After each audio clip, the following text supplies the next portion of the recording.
Yo, yo, yo, what is going on, COD Familia? It is your boy BN, aka Mr. Kingdom Builder, and today we are continuing our live, well, I don't know if I say live, recorded coverage of SS1-2 and the continuing war that has been happening. So, we're going to take a look at each of the passes real quick. Now, a big update, or I guess a big-ish update, is that TA has now regained control of both the passes. They did previously have control of one pass, which was the southeastern pass, right? And to give you the preface as well, as always, right here in SS1-1, this is the second season of the first merged kingdom between kingdoms 1 through 4. And now in season 2, which is SS1-2, the first season was SS1-1. In SS1-2 that you can see here in the top left corner, this is the second season, now including, as Kingdoms 5 and 6 got added into this merged kingdom already. It also should be stated that COD CS on the official Discord did publicly say that this is not the norm. And so my hopeful assumption is that future kingdoms will see a regular or standard merging process of 4 kingdoms at a time, meaning that the hope here is we would see kingdoms 7 through 10 get merged together, and we wouldn't end up having this, we're going to add more kingdoms into an already merged kingdom. And again, I did a video covering that as well. But here are the sides. So to restate that again, on the northeast side of the pass, right? So for these regions, we have Sophrostia and then Khaltia, which is below Sophrostia, and that's 2 regions. And you have the next 5 regions that go over. Obviously, there's the big mountain here that you can't go through. So Khaltia can't go to Burning Lands and vice versa. When we go back here on the northeast side, you have BDL, SL, IDL, GOD, SS11. And then on the southeastern side, you have another SS11. You have NT45, SS18, and BDL. On the southwestern side, or the other side of the level 1 pass perimeter, or borders, we should say, you have TM, GRZ, UEH, TMS. Then you have TA, TD, and then again, right, another GRZ for it down there, right? So those are kind of the 2 sides. Let's go ahead and take a look and see how we're doing at each of the passes. Like we said, the kind of TA, and I might just simplify things here so I don't have to say too many names, right? So we'll just kind of stick it with the TA and SS. So the TA side, or Union Group, ended up recapturing this pass. And you can see that, again, they were pushing through. They did have a few more people here before. And again, you can even see some of those barricades that are going up as well from them. Only a couple really that started. There hasn't been too much maintaining here.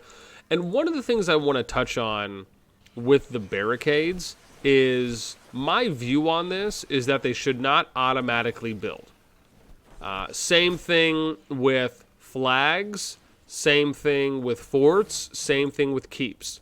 If you want to build them, you need to have a body on them building, right? It doesn't make any sense to me that these things are building automatically when you don't have someone actually doing any building. Like the realism of that is completely lost. So that's something I would love to see changed and amended, so that way you actually have to have a unit on it in order to continue building it. For the most part, we do have, again, some decent showing here from SS1, GOD, and I don't know if there's any BDL players on this side or if they're, again, maybe just recouping some troops. But, again, holding strong here on their side. I know TM has made a couple pushes along with GRZ, and they have been making some headway, obviously, in being able to recap the pass, but nothing really beyond that at this time. When we go over to the southeastern front, this is really where I think a lot of the bulk action is happening. So you have really TA, and you can see right here, man, it is bananas. Just the fighting that has been ensuing. It's been going on for a couple hours at least thus far. And I thought I actually wasn't going to be able to see or catch any just because of, again, finally getting some time to come on and record. And you can just see a brawl going on right now between BDL, which looks like the most. You got some SS18 and TA. Do just so many shadow games that are being thrown down, time bombs. You got some acid breaths going down too as well. Just looking at all the negative purples. I mean, this is wild. However, this is one of the things I want to mention that you often hear me talk about, is that my hope for how we will eventually see PvP improve is, and I want to put something out right here where you saw that unstoppable. What I would really like for these to do is I'd love for these to say, like, kill count 2, kill count 3, or kills times 3, kills times 4. Like, I would really love for it just to be simple. Now, sure, if you want to attach, you know, like this says battle 6, right? I'd love for it just to say kills 6, just so it's visually more clearer and it's more digestible, easier to read and understand. And then if you want to attach a special tag on it, then do it right below that, right? So have it say kills number, so that way you can see how many kills a unit has as they get another one. That to me is actually pretty cool. It kind of shows you like the kill streak. I'm not opposed to that, but I would like for the visual to be a little bit more appealing on that front. So I'm not sure if we're getting... Oh, I was actually getting some lag, and it just corrected itself. Cool.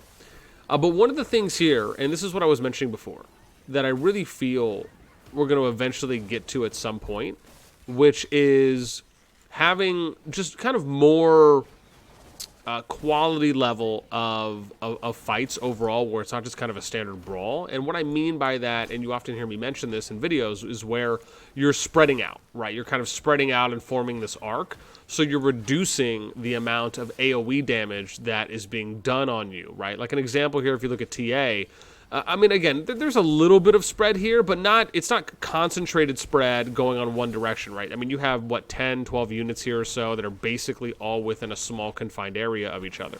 You're essentially just taking, and you can just see like one hit right there hit, what, 4 or 5 people at max. So just understanding that there is, you know, value there in doing those things to reduce the amount of overall damage that you're taking and then increase the level of output that you're able to do as well. With that in mind, right, again, TA very much at this point overpowering, at least, right, for this period on the field. I think they are doing some buildings. There's still some other, so there's still some other flags here. Again, they definitely have great activity at this moment, and I think this is one of their higher active times here and maybe the past couple hours ago as well. You also have some players up here that just haven't really, I guess, engaged or re-engaged in the fight or joined the fight, we should say. Maybe that's 7-8 marches or so. SS18 doing a little bit of replenishment here, but for the most part, BDL's kind of taking the brunt of a lot of the fight. And I don't know, are they on... Oh, I think they're on a tower right now. So let's see here. And then we end up having... So they got about 40 minutes left on this in order to destroy. But... Again, man, the showing is good. Again, I would still spread out here if I was them, you know, so it's you have kind of up here from this choke between melted cheese and the curve and the pass curve, and then going all the way down here, right? And then basically just trying to fight it out that way, just to reduce, like we talked about, a little bit of taking the AoE damage. But they have good presence so far. Let me see here if there's any... I know there's some names I recognize. My buddy Meat Doctor. What up, MD? The Doc. Let's see who we have. Sajar, Kagan. Few names here. So let me see. Like, I got the TA guy here with multiple. Let me see different marches. Lizbeth right there. Looks like with the Bakshi Emrys, if that's right. And just going around with a little Caver.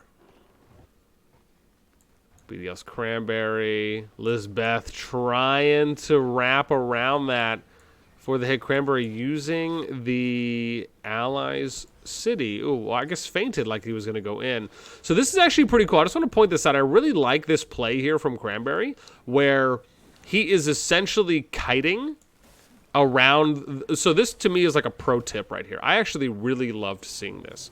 When you're using the environment to your advantage, right? Feinting that he's going to go in to an ally's city and garrison there, and then the other unit, the other player in that situation with the cab march retreated, and then he's just dishing out more free damage, right? I really like that. That's, to me, like a high-level tactic, something that you would see in a kind of true RTS game.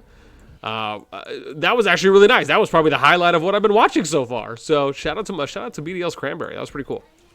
Let's see here. Hang on, wait, I'll be right there. And then we end up, let's see what else we have. We're going to go check out the other pass 2 here in a moment, just to see what kind of action is going on. SS18 bringing some people in. This just, to me, it seems like it just needs to be a little more coordinated between them. Again, you are getting some more replenishment. And I think in this situation, this is actually okay, right? So as an example here, right? Solo-chan or Solo-Cian is overextending a bit. This is where you bring your units down and just go ahead and single target this, right? And then you bring them down a little bit more. You keep single targeting, and you kind of approach it that way. Alleviating some pressure here from BDL really should be the focus, right? So here's an example, right? You got 4 or 5 units there that was attacking. Okay, now you push up a little bit, and you attack the unit that is the farthest away from them. So if that's Mauro Perez, you attack that. If Kiki ends up extending, then you attack that.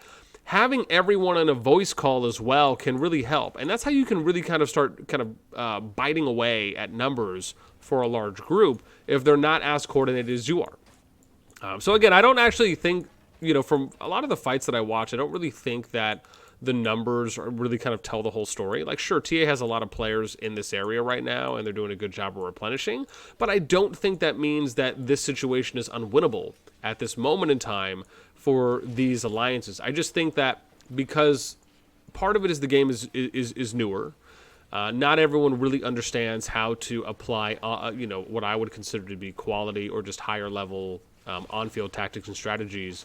But then there's also the factor of that, one, not everyone can get on voice. Two, you have to take a certain level of diligence, if you will, and explain how you're going to do certain things, understanding tactics, for example, using emojis and things like that, or certain words that you can use for your rally leaders or for your on-field captains or generals, and then knowing how and what those words are going to define as far as the actions that they're going to state, right, when you see those coming out. Also, just having kind of a good general understanding of how to micromanage troops and how good positioning can be vastly important. And so those are the types of things that I just don't think we've really seen yet. I think that there's glimmers of it. There's been moments where we'll see some of those happening actually on the field, and really the open field like this is what I love watching. This, to me, is the embodiment of what Call of Dragons is to me, and where the majority of the fun and the engagement comes from. So even in this situation, right now, you're starting to get now we're kind of getting a little bit more of a push, getting a little more BDL reinforcements. SS18 is now looking like they're doing a little bit of a push. NT45, I like this, kind of hitting them from another side. And an example here, let me just show you. Attacking supply lines is really important, right? So why, in this situation, why does an NT45 attack here from the units coming out of the gate one by one? Therefore, you're reducing the amount of replenishment that the TA ball over here is getting, then also alleviating pressure on BDL and SS18 attacking the main group. So these are things that you have to consider and think about when you are playing in what I would consider to be, right, the most strategic kingdom builder on the market right now. This is where you have to look at applying those types of kind of true RTS mindsets because of the fact that you have things like ranged in the game. Now, sure, you can probably do some of these things in other kingdom builders, but without those other games having ranged or the active skill usage, having flying units, right, you really can't do it to the most efficient extent, right, that you can because you have some of these elements in. So now looking like we're getting a little bit of a replenishment here, and now TA is getting pushed back through the gate. Again, we'll probably still see another push. Our boy Kaffelmaker, coffee! Decaf for caffeinated, baby. All right. So yeah, now getting a little bit more of a push. This is actually not bad. Again, I'd like to see them extending a little bit more here. Like, this to me is just not good, right? Just because, again, you're all bundled up. You really want to spread out. Do an arc, do a moon. Like a crescent arc, and just spread all the way here, right? You have all this room to spread and hit them at max distance. Same thing, you have units here and guys here. Just come over on this side, and right when they come through, you start picking them off one by one, right? Again, remember, keeping it to the farthest ranged. And if you have a big ball like this, again, sending in your tanks to do a little CC, a little disruption, having your cav also working with your range to kind of pick off those outliers or those overextenders. But again, this isn't a bad job from them. It's just, again, you have to keep up the attack, right? Obviously, if they're retreating, that's really where you're getting your big advantages in. Ooh, that was a big negative purple, too, as well, hitting 4 people. Looks like about 7K. Ooh, but the reverse going down. Burst strike getting hit as well. Oh, my gosh. Hard shot getting thrown down. Looks like on last. Oh, my gosh. That negative 27K, that was sick. I don't know if that was the hard shot. I feel like it could have been. Ooh, that negative acid breath there. 11K. Man, some of these artifacts that these guys have to be upgraded and near max level because some of these numbers are big that they're dishing out. So this isn't bad, man. Putting some nice pressure here on the units. And now TA has a little bit less right now. Probably has to wait to replenish a bit more. This is where now as BDL, you can, throw out those tears of Arbin if you want to heal up. Or what you do is you go replenish a little bit, right? Maybe you send half the units back. They do that. I would send everyone up here and go kill Coffee, as an example, right? I think this is kind of a missed opportunity here from God and BDL, where you have Coffee up here. Everyone should go up surround, go hit Lizbeth, and then go back around, right? And there's our boy Dada coming out, man. Rocking that Madeline. Let's see what else he's got there. Who we got? We got Matt. Oh, did I miss the second? I think I did. All right. Are these T5 troops? I'm so not sure. Dude, do it. Dada was like, going for Saul Goodman. Let's watch it. Entangling Flames. Hits his Madeline active there. Getting that nice shield. Negative 182. I'm just going to follow. I'm just so curious. I think this is T5 because they have gold. I'm just assuming. I'm just really curious right now. How much negative are they taking? I'm curious. Oh, man, I really wanted to see someone attack that so I could just see like how much the counterattack damage is. So TA coming right back out. Again, right. And that's what you're having. You're seeing a lot of these units go back. Now, this is my thing. You don't necessarily need to all go back. You can just let the units die, right? And then wait until the push sustains it, like mitigate. Not mitigates, but deflates itself a bit, and then you can go back and replenish. The other argument is that sometimes it's just better just to keep everyone out there and not go back, especially because a lot of those units were about half health, give or take. So probably still would have been fine. The thing is that you also have to think about when is the right time to go back and replenish troop health versus not going back. Because if you lose out on allowing too many units to come through the gate, that can then become a temporary or short period disadvantage for the alliances on the other side. In this case, NT45, SS18, BDL, etc. And so I think a little bit of that has happened right there, where that probably just was a missed heads-up call from any of the on-field captains of saying, because again, some of these units are not all full health, right? Now maybe maybe the majority of the new ones that came in, but this isn't a lot of legions, as an example. So, yeah. Again, a few things there, man. A few things. Let's go look at this North Pass one more time, and then we'll probably call it. I'm just curious if there's like anything going on over here. No, nothing really. But I mean, again, they have good. Oh, there's J-Day. What up, girl? King of Midas. Love it. Love it. That is funny. Who else we got over here? Let's see. Newer Nemesis. Anyone I know? Or anyone I've talked to? There's our boy El Cid. Call me Papi. Papi Chuno. All right. I think we're pretty good. So, yeah, man, again, action has been wild over here at this pass, and I'm sure we're going to keep seeing more continuous fighting because it has been pretty wild. Again, with that in mind, I got to get a couple more recordings in today. I'll probably be back and try and get you guys something here by the end of the day. But let me know what you think in the comments down below. How do you think the fight is going so far? Who do you think really has the advantage right now, if anyone does? Do you think that TA and team are going to be able to hold the level 1 passes? Will they get recaptured? Do you think they're going to end up finally pushing beyond and actually getting a flag destroyed here? Or do you think it's just going to end up being a stalemate, maybe until Zone 2 starts opening up? Let me know anything and everything, what you're thinking, in the comments down below, along with how have you been enjoying the PvP. That's going to be it for me. As always, until next time, I will catch you later.